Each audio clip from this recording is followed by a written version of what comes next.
Muy buenas, bienvenidas, bienvenidos a Matemáticas de Oposiciones. En esta ocasión seguimos con el tema 63 y vamos a centrarnos en la definición clásica de probabilidad. Lo que es la definición clásica de probabilidad con la que surgió y que posteriormente mejoró o formalizó Laplace, con la regla de Laplace. Como bien sabemos, bueno, partimos de la base que vamos a tener un espacio muestral finito. Eso es muy importante, vamos a tener un espacio muestral finito. De forma que sabemos cuáles son los sucesos elementales, sabemos cuáles son los sucesos elementales y también sabemos, bueno, y no tenemos motivos para suponer que un suceso elemental tiene más observaciones que otro, tiene más ocurrencias que otro. De forma que por el principio, por lo que se denomina principio de razón insuficiente,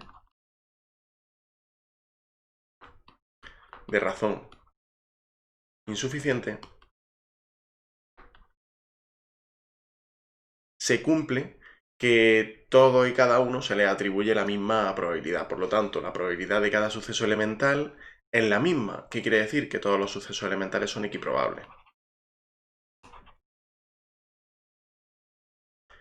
Esto presenta un problema. Bueno, a la hora de definirla, una vez que ya tenemos el espacio muestral definido de forma finita y también tenemos una sigma álgebra, que en este caso serían las partes de omega, podemos definir una probabilidad definida desde las partes de omega en 0,1.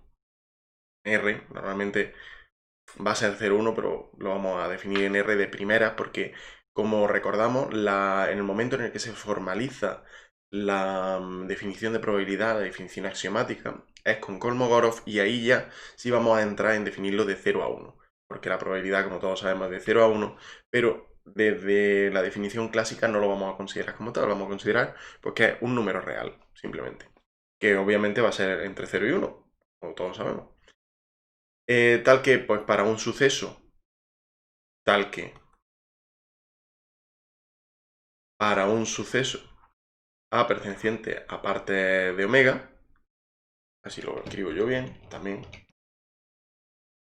a parte de omega, entonces, y volvemos a la teoría de conjuntos, como recordamos lo que era el cardinal de A, vamos a llamarlo n, cardinal de A es el número de elementos, es que n no, porque n es cardinal de A, m.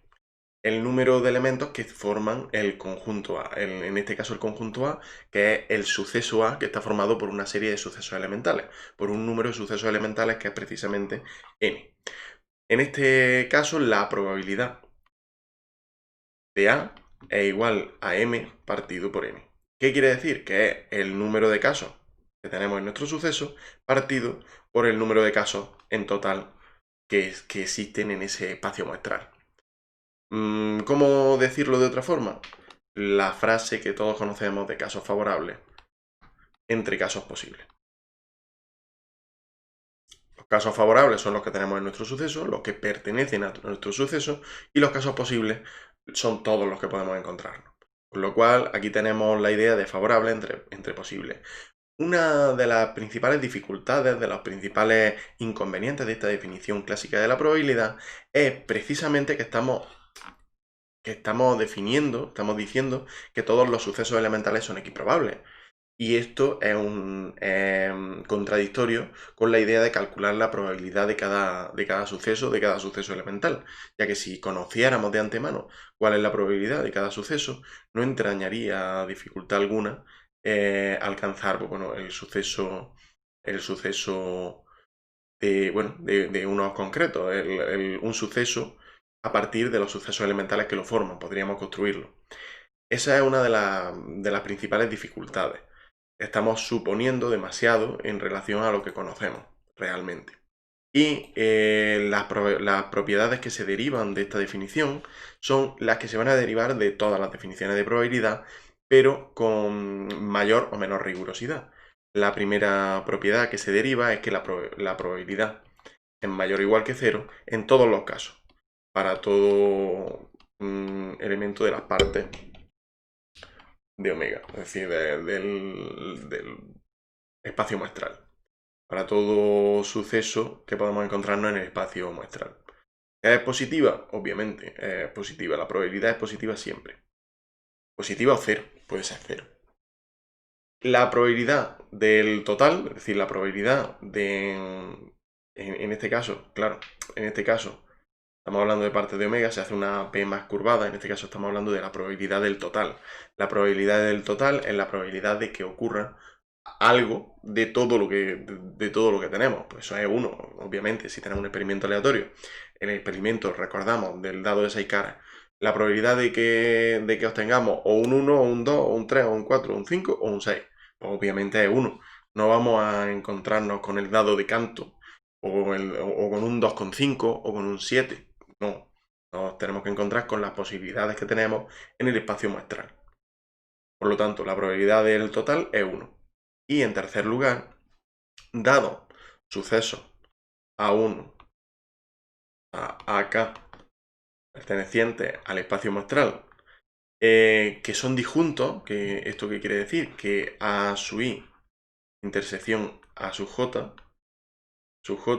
es igual al vacío, es decir, no tienen elementos en común para todo, y J perteneciente a 1 hasta K. Por lo tanto, bueno, y que sean distintos, claro, y distintos de J.